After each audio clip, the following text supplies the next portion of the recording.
Evangelio de hoy domingo 6 de abril del 2025. Lectura del Santo Evangelio según San Juan.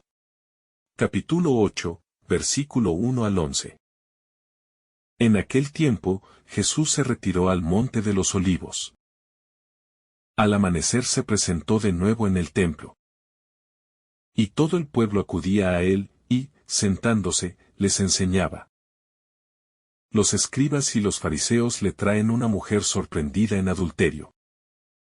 Y, colocándola en medio, le dijeron: Maestro, esta mujer ha sido sorprendida en flagrante adulterio. La ley de Moisés nos manda apedrear a las adúlteras. ¿Tú, qué dices? Le preguntaban esto para comprometerlo y poder acusarlo. Pero Jesús, inclinándose, escribía con el dedo en el suelo. Como insistían en preguntarle, se incorporó y les dijo: El que esté sin pecado, que le tire la primera piedra. E inclinándose otra vez, siguió escribiendo.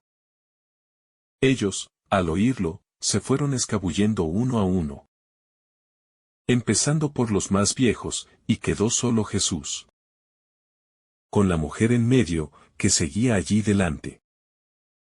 Jesús se incorporó y le preguntó: Mujer, ¿dónde están tus acusadores? ¿Ninguno te ha condenado? Ella contestó: Ninguno, Señor. Jesús dijo: Tampoco yo te condeno. Anda, y en adelante no peques más. Palabra del Señor.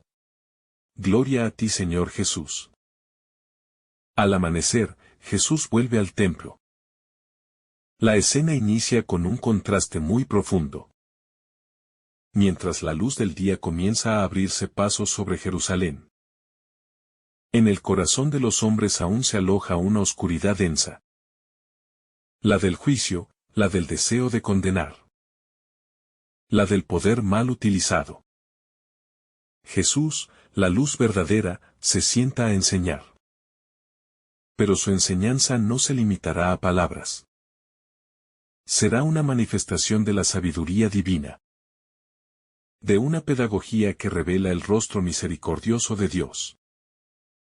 En medio de la dureza de los hombres. La luz de la mañana es un presagio. Algo nuevo está a punto de revelarse. Algo que marcará una ruptura definitiva con las estructuras de muerte, que tantas veces usurpan el nombre de Dios. Jesús no solo está en el templo, está enseñando. Y este detalle no es menor, porque enseña no desde la fuerza, sino desde la autoridad que nace de su coherencia.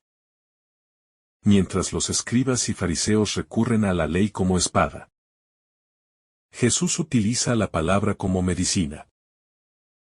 Enseñar en el templo significa ofrecer a los hombres un modo diferente de conocer a Dios. Ya no el Dios lejano y justiciero de los legalistas, sino el Dios cercano, encarnado, que comprende la debilidad humana porque la ha asumido en su carne. Jesús enseña no para adoctrinar, sino para liberar. Y su lección será escrita no en pizarras ni pergaminos, sino en el corazón de una mujer herida. Y en el alma desconcertada de una multitud de pecadores. Los fariseos y los escribas interrumpen esta escena sagrada con un acto de violencia revestido de legalidad. Traen a una mujer sorprendida en adulterio y la colocando en medio. Como un objeto, como una pieza en su juego. Lo que hacen no es un acto de justicia, sino de manipulación. No les importa la mujer, no les importa la ley. No les importa el pecado. Solo quieren atrapar a Jesús en una trampa. Utilizan una vida humana como carnada para exponer a quien no comprenden. Su gesto es profundamente blasfemo. Invocan la ley de Moisés, la ley santa, como arma para ejecutar su propia agenda. En ese momento, el templo deja de ser casa de oración para convertirse en teatro del juicio. Colocar a la mujer en medio es un símbolo brutal. El despojan de su intimidad, de su historia, de su humanidad. La convierten en espectáculo. En ejemplo del escándalo que tanto disfrutan denunciar. Y sin embargo, es el lugar central, impuesto por la maldad. Se transformará en un trono de misericordia cuando Jesús intervenga. Porque donde el hombre intenta humillar, Dios se glorifica. Lo que para los acusadores era un acto de dominación, se convertirá en la ocasión perfecta para revelar el corazón compasivo del Padre. A veces, los lugares de mayor vergüenza pueden ser también los espacios donde brota la gracia más pura. Si nos permitimos ser encontrados por Jesús. El silencio inicial de Jesús es, en sí mismo, una respuesta. En vez de entrar en el juego de las acusaciones, guarda silencio y se inclina a escribir en el suelo. Este gesto es profundamente desconcertante y cargado de misterio. ¿Qué escribe? Nunca lo sabremos. Pero ese trazo en el polvo es una interrupción del lenguaje agresivo. Un acto de contemplación en medio del juicio. Una declaración muda de que la verdad no se impone a gritos, sino con elocuencia espiritual. Escribir en la tierra es también un acto de humildad. Jesús no escribe desde el cielo, escribe desde abajo. En el polvo, donde se pisa, donde se olvida, donde se desecha. Así actúa Dios, transforma lo bajo en sagrado. Los fariseos insisten. Quieren respuestas inmediatas, definitivas, tajantes. Pero Jesús no se presta a ese ritmo. Su pedagogía es otra. Deja que el tiempo haga su obra, que el silencio hable. Que la atención revele las verdaderas intenciones de los corazones. Él no responde por impulso ni por presión externa. Responde cuando el corazón esté listo para escuchar. No cuando los demás exijan que sea capaz. Esta actitud es profundamente divina. Dios no se rinde a nuestras urgencias. Su sabiduría no responde al reloj humano, sino a la eternidad del amor. Cuando finalmente se incorpora, Jesús no lanza una defensa de la mujer. Tampoco arremete contra los acusadores. No cae en el binarismo simplista de bueno/malo, inocente/culpable. Jesús habla a la conciencia, no a la superficie. El que esté sin pecado, que tire la primera piedra. Esta frase no es solo una genialidad retórica. Es una revelación de la verdad más profunda. Nadie está en condiciones de condenar absolutamente a otro ser humano. Todos, en algún momento, hemos fallado, hemos herido, hemos pecado. Y ante esa evidencia, la piedra en la mano comienza a pesar.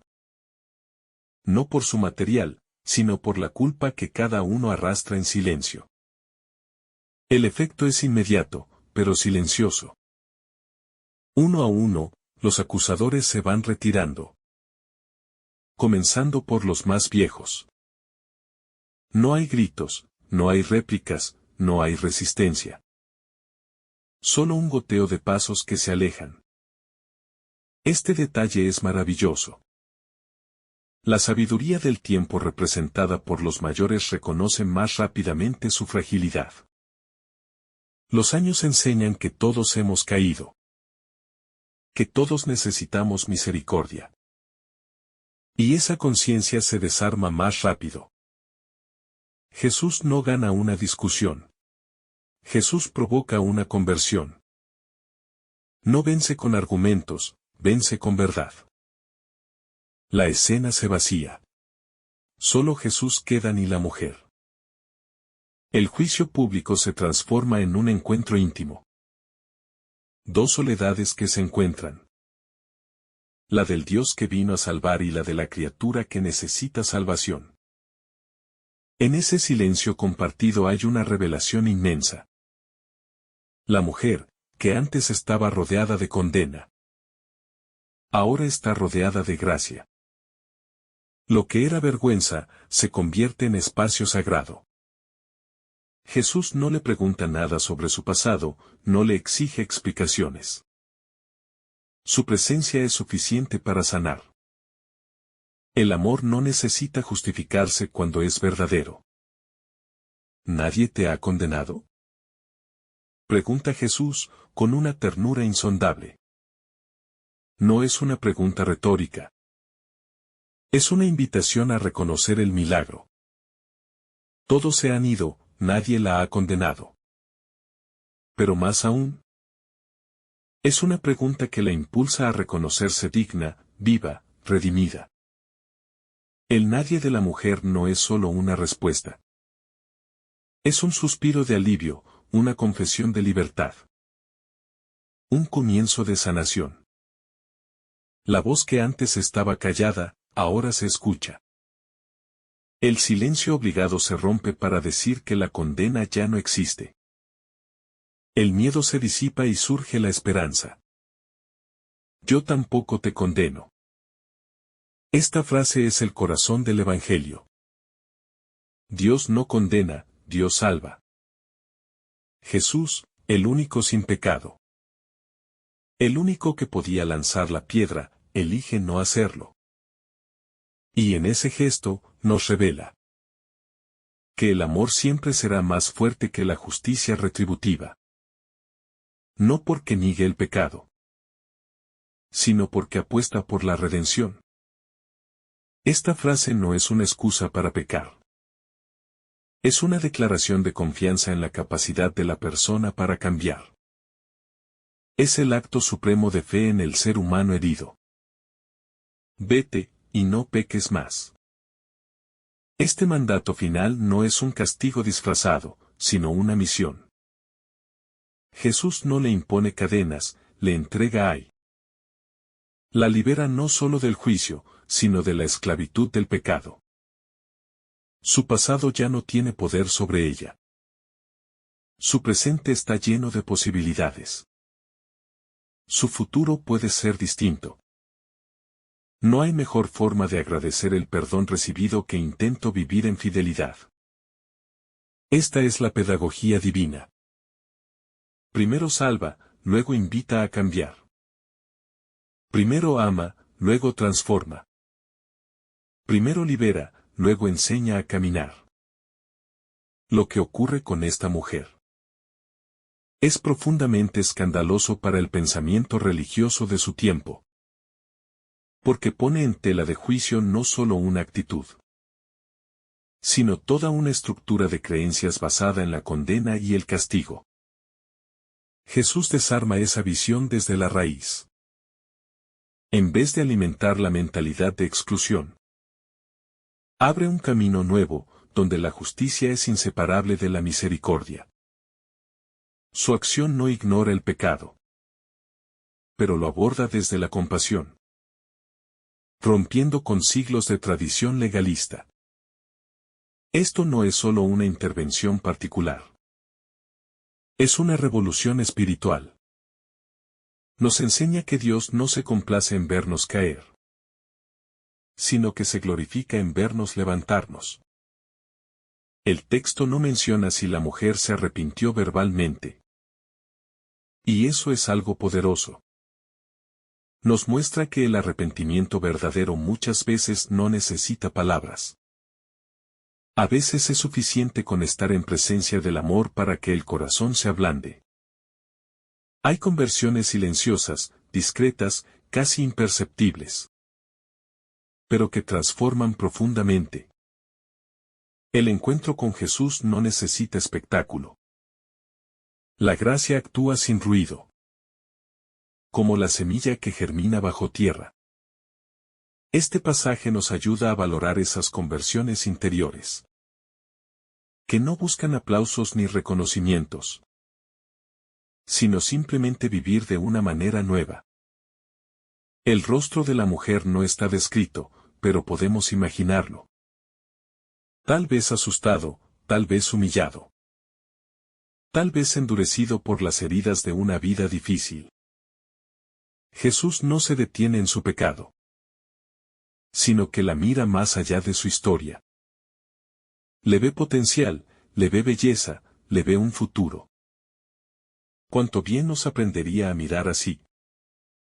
A dejar de definir a las personas por sus errores. A mirar a los demás como Jesús los ve.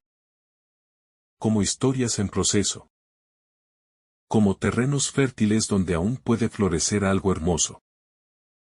La mirada del Maestro es siempre redentora, jamás condenatoria. Hay una enseñanza escondida también en el hecho de que Jesús escribe en la tierra. Escribir en el polvo nos recuerda la fragilidad de nuestra existencia. Somos tierra, polvo, barro. Pero también nos habla de la posibilidad de reescribir nuestra historia. Lo que se traza en la tierra no es definitivo. Puede borrarse, puede rehacerse. Así es nuestra vida en manos de Dios. No está determinada por los errores del pasado. Él puede escribir algo nuevo. Incluso en medio de nuestras ruinas. Su dedo, que escribió la ley en las tablas de Moisés. Ahora escribe en el polvo para hablarnos de gracia. El gesto de Jesús también es profundamente provocador. No respondo como esperan. Descoloca. Saca a todos de sus esquemas. Eso es lo que hace la verdad. Rompe estructuras mentales rígidas, nos obliga a mirar de nuevo. Cuando Jesús interviene en una situación, nunca deja las cosas como estaban. Su presencia siempre exige una conversión. Una decisión, una transformación. Este pasaje no deja indiferente a nadie. O lanzas la piedra, o la deja caer. No hay neutralidad cuando la misericordia se hace presente. Todos debemos decidir qué tipo de discípulos queremos ser. Hay una ironía profunda, en que los supuestos defensores de la ley se convertirán en transgresores del amor. Cumplen con la letra, pero han matado el espíritu. Jesús viene a restaurar esa dimensión olvidada. Que toda ley debe estar al servicio de la vida. Que si una norma no conduce al amor, no es de Dios. Este pasaje debería hacernos revisar nuestras propias formas de aplicar la fe. Somos como los fariseos, que usan la religión para condenar. O como Jesús, que usa la verdad para sanar. La autenticidad de nuestra espiritualidad se mide por la forma en que tratamos al pecador, no al santo. La escena también es una lección sobre el poder. Los fariseos tienen poder institucional, social y religioso. Pero Jesús tiene autoridad moral. Y eso es lo que prevalece. No gana el más fuerte, sino el más verdadero. En la iglesia y en el mundo. Esto sigue siendo cierto. No es el cargo el que santifica, sino la coherencia. Jesús nos recuerda que la autoridad que no sirve, que no libera, que no humaniza, no es verdadera.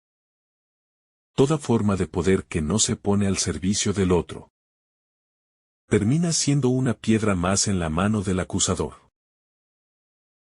Esta mujer, sin nombre y sin defensa, se convierte en una de las grandes maestras de la misericordia. Su experiencia silenciosa nos enseña más que muchos discursos. Su historia ha salvado unas millas de corazones que se sentían irredimibles. En ella encontramos la certeza de que el pecado nunca es la última palabra. Que el juicio de los hombres no puede opacar la ternura de Dios. Ella es símbolo de todos los que han sido marginados, señalados, excluidos. Y al mismo tiempo, es testigo de que el amor puede redimir lo más roto, lo más sucio, lo más vil. El pasaje es profundamente eucarístico, aunque no hable del pan ni del vino, porque en él se realiza un verdadero banquete de gracia. Jesús se entrega, no esencialmente, pero sí espiritualmente. Se ofrece a sí mismo como perdón, como sanación, como camino. Y lo hace en soledad, sin testigos, sin liturgias. Nos recuerda que la Eucaristía comienza en el corazón de Dios. Y se concreta en cada acto de amor que libera. Esta escena es, de cierto modo, un altar improvisado donde se celebra el misterio del amor que salva. El acto de Jesús es profundamente escatológico. Anuncia el juicio final, pero de forma inversa. No como condena, sino como posibilidad de redención. En vez de proyectar un tribunal temible, Jesús nos muestra un juicio basado en la verdad y la misericordia. En ese juicio, no se trata de acumular méritos, sino de abrir el corazón. La mujer no presenta defensa, pero recibe gracia. Eso nos dice que al final de la vida, no importará tanto cuántas leyes cumplimos, sino cuánta confianza tuvimos en el amor que perdona. También hay una fuerte crítica a la cultura del escándalo. Los fariseos disfrutan exhibiendo el pecado ajeno, no para corregirlo, sino para fortalecerse a sí mismos. Eso sigue ocurriendo hoy, nos alimentamos del morbo, del juicio, del error ajeno, como si eso nos hiciera mejores. Pero Jesús nos revela que el verdadero camino no es exhibir la miseria de los demás, sino cubrirla con dignidad, como hizo Noé con su hijo. La caridad no avergüenza, la caridad protegida. El cristiano no exponen, acompaña. No condena, levanta. La reacción de los presentes es clave. Uno a uno se van. No hay discusión. Solo queda el vacío. Ese es el poder del amor. Desarme sin violencia. Jesús no necesitó gritar, ni humillar, ni imponer. Bastó una pregunta que interpeló el corazón. ¿Podríamos actuar así en nuestros conflictos? ¿Ser tan firmes en la verdad y tan suaves en el tono? El amor verdadero no es blando, pero tampoco es cruel. Tiene la firmeza del hierro y la ternura del agua. Esa es la fuerza que cambia el mundo. Quien ha sido perdonado profundamente, ama profundamente. Y aunque no lo diga, la mujer lo sabe. La semilla del amor ha sido sembrada en su corazón. Su camino recién comienza. No sabemos si volvió a caer, si siguió a Jesús, si fue testigo de su resurrección. Pero sabemos que ese día nació una vida nueva. Eso es lo importante. Que el perdón marca un antes y un después. Que cuando somos amados en nuestra peor versión, algo en nosotros se rompe para siempre, y se abre a lo divino. La mujer no recibió una nueva ley. Recibió un nuevo horizonte. Jesús no le entrega un manual de conducta, sino una esperanza. A veces creemos que la fe consiste en acumular normas. Pero este pasaje nos enseña que la fe comienza con una mirada. Una palabra, un acto de gracia. Lo que transforma no es la letra, sino el fuego del amor que se hace carne. Esa es la única ley que puede salvarnos. La del amor crucificado que no condena, sino que redime. Esta escena también es una denuncia silenciosa contra el patriarcado religioso que solo castiga a la mujer. Porque si fue sorprendida en adulterio, ¿dónde está el hombre? ¿Por qué no fue llevado también ante Jesús? ¿Por qué la culpa recae exclusivamente sobre ella? Esto nos habla de una estructura injusta que aún hoy perdura. donde muchas veces las mujeres siguen siendo juzgadas con más dureza, especialmente en contextos religiosos. Jesús no entra en ese juego. No la acusa, no la avergüenza, no la culpabiliza más. La dignifica. Le devuelve la voz, la dignidad, el lugar. Jesús no solo salva, también reivindica. Es impresionante notar cómo en toda esta escena, Jesús no menciona una sola vez el pecado de la mujer. No dice sí, cometiste adulterio, pero no hace pedagogía sobre moral sexual. Ni entra en explicaciones teológicas. Jesús entiende que cuando una persona ya ha sido humillada, lo que necesita no es más juicio, sino más ternura. No da sermones, da una nueva oportunidad. El pecado, aunque real, no es su punto de enfoque. Jesús mira al corazón herido antes que al error cometido. Esa es una lección magistral para todos los que acompañamos a otros en sus procesos de fe. El silencio de la mujer a lo largo de la escena es muy elocuente. Es el silencio de los que no tienen defensa, de los que no tienen voz, de los que están acostumbrados a ser señalados y no escuchados. Pero también es el silencio del alma que se enfrenta a la misericordia y no sabe cómo responder. Porque cuando uno ha sido amado de forma inmerecida, a veces las palabras sobran. Solo queda la gratitud muda, el asombro del alma. Ese silencio nos habla más que 1000 confesiones. Es el momento en que el corazón entiende que ha sido tocado por lo divino. En esta mujer podemos vernos todos. Todos, en algún momento, hemos estado en el centro del juicio de otros. Todos hemos sido arrastrados por errores propios o por errores que nos han sido adjudicados. Todos hemos sentido la mirada dura de los que se creen justos. Y también todos, si hemos tenido la dicha de encontrarnos con Cristo. Sabemos lo que se siente salvado cuando pensábamos que todo estaba perdido. Esta historia no es solo de ella, es nuestra. Su nombre podría ser el nuestro. Su historia podría ser la nuestra.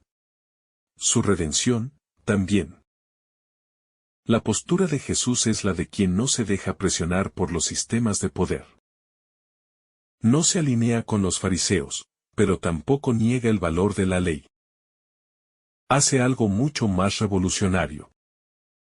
La cumple de un modo nuevo. No con piedras, sino con amor. Jesús nos muestra que la ley debe leerse desde el corazón de Dios. Que la verdad no está reñida con la compasión. Que el pecado no debe ocultarse. Pero sí debe ser sano desde una lógica distinta. Él es el cumplimiento perfecto de la ley. Porque no anula ni relativiza, sino que humaniza. Este pasaje también nos muestra algo esencial. Que Dios no actúa con lógica humana. Mientras los hombres piden condena, Él ofrece redención. Mientras los hombres buscan venganza, Él ofrece gracia. Dios no es un juez frío, es un padre herido por el sufrimiento de sus hijos. Y su justicia no es ciega, es misericordiosa. No trata a todos por igual, porque conoce el corazón de cada uno. No reparte castigos automáticos. Porque Él sabe cuando un alma está lista para volver a empezar. La justicia de Dios siempre salva, nunca destruye. Yo tampoco te condeno es una frase que deberíamos tatuar en el alma.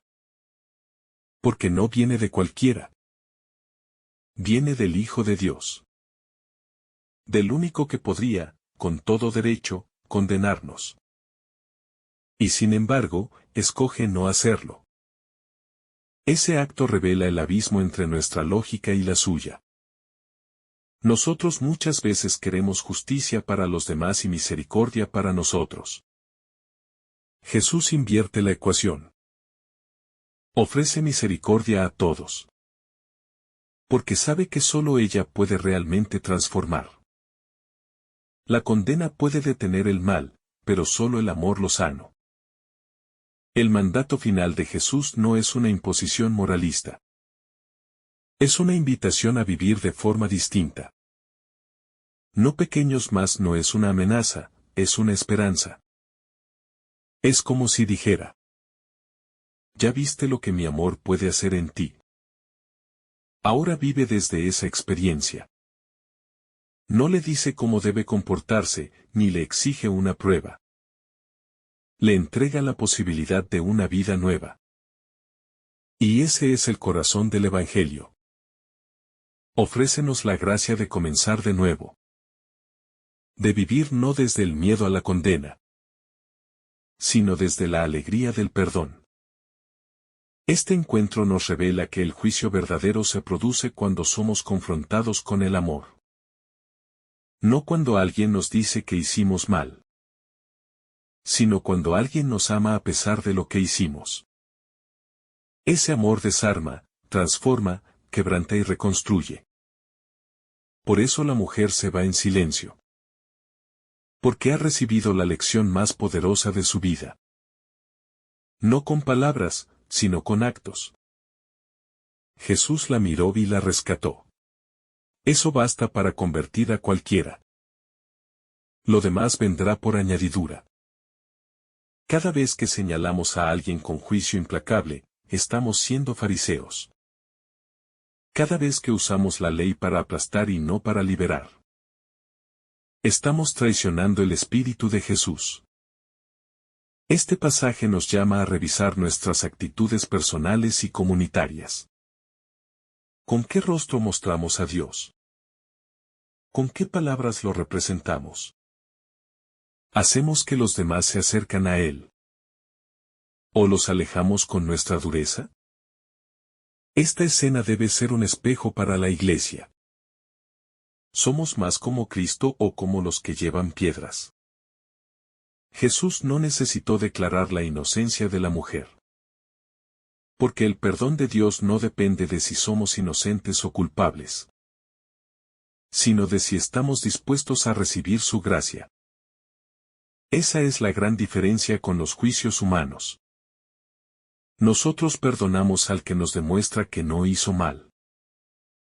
Dios, en cambio, perdona al que se deja amar, al que se deja mirar, al que se deja transformar. La inocencia no es requisito para la misericordia. La necesidad sí lo es. Y todos la tenemos. Este pasaje también debería inspirar nuestros métodos pastorales. A veces creemos que evangelizar es corregir, señalar, imponer verdades. Pero Jesús nos enseña que evangelizar es acoger. Mirar con ternura, actuar con sabiduría. Y confiar en la fuerza transformadora del amor. Él no necesitó condenar para provocar el cambio. Bastó su presencia, su silencio, su mirada. ¿Cuánto bien haríamos si imitaríamos más sus gestos que sus palabras? Si habláramos menos y amáramos más. La mujer fue atraída para ser condenada. Pero salió convertida en signo de esperanza. No sabemos su nombre, y eso es providencial. Porque su anonimato la convierte en todos nosotros. No importa quién seas, de dónde vengas, cuán hondo hayas caído. Si te encuentras con Jesús, puedes empezar de nuevo. Esa es la buena nueva que predicamos. No una perfección inalcanzable, sino una misericordia ilimitada. No un juicio constante, sino un abrazo inmerecido. Esa es la verdadera fe cristiana. En esta escena, Jesús nos muestra que el pecado no es lo peor que puede pasarnos. Lo peor es dejar de creer que podemos ser amados. Lo peor es resignarnos a una vida sin gracia. Él viene a sacarnos de ese pozo. No nos libera del error con discursos, sino con gestos. No nos alecciona, nos levanta. La mujer fue sorprendida en pecado, pero fue rescatada en dignidad.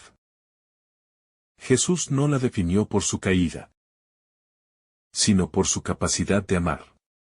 Esa mirada nos salva. Vete no es solo una palabra de despedida. Es un envío. Jesús la devuelve al mundo, pero transformada. Le dice, anda, vive, ama, construye, cambia, sé libre. No la retiene, no la condiciona, no la encierra. Le entrega su libertad de nuevo. Eso hace Dios con nosotros cada vez que nos perdona. Nos devuelve el timón de nuestra vida. No nos lleve de la mano como a niños. Nos impulsa como adultos renovados, capaces de caminar con dignidad, incluso si tropezamos otra vez. Este relato es una joya escondida del Evangelio. Una pequeña escena que condensa el núcleo de nuestra fe. En ella está todo. La miseria humana, el legalismo que mata.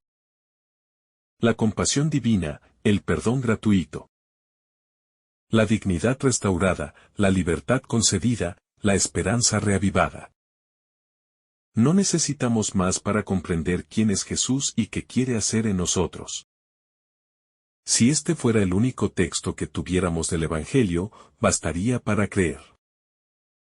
Porque en él resplandece el rostro del Dios que salva. Y ese rostro sigue esperando encontrarse con nosotros. Sigue escribiendo en el suelo de nuestras vidas nuevas posibilidades. Sigue levantando los ojos para decirnos: tampoco yo te condeno. Sigue llamándonos a caminar con dignidad. A dejar atrás la piedra del juicio y a vestirnos con el manto del amor. Jesús no ha cambiado. Nosotros somos los que debemos volver a mirarlo como aquella mujer. Sorprendidos, agradecidos, transformados. Porque la última palabra no la tiene el pecado, sino la gracia. No la tiene el escándalo, sino la ternura. No la tiene el juicio, sino la misericordia. Y esa misericordia es la que construye la Iglesia. La que sostiene nuestras vidas, la que sana nuestras heridas. No se trata de merecerla, sino de recibirla. No se trata de explicarla, sino de confiar en ella. Porque cuando todo parecía perdido, Jesús nos miró y nos dijo: vete, y no peques más. Que el Señor te bendiga abundantemente en este día. En el nombre del Padre, del Hijo, y del Espíritu Santo. Amén. Si esta reflexión te ha gustado, recuerda dar like, dejarnos tu intención en los comentarios y activar la campana de notificaciones. Para que todos los días recibas estos mensajes. Te saluda tu hermano Joe deseándote un día lleno de bendiciones.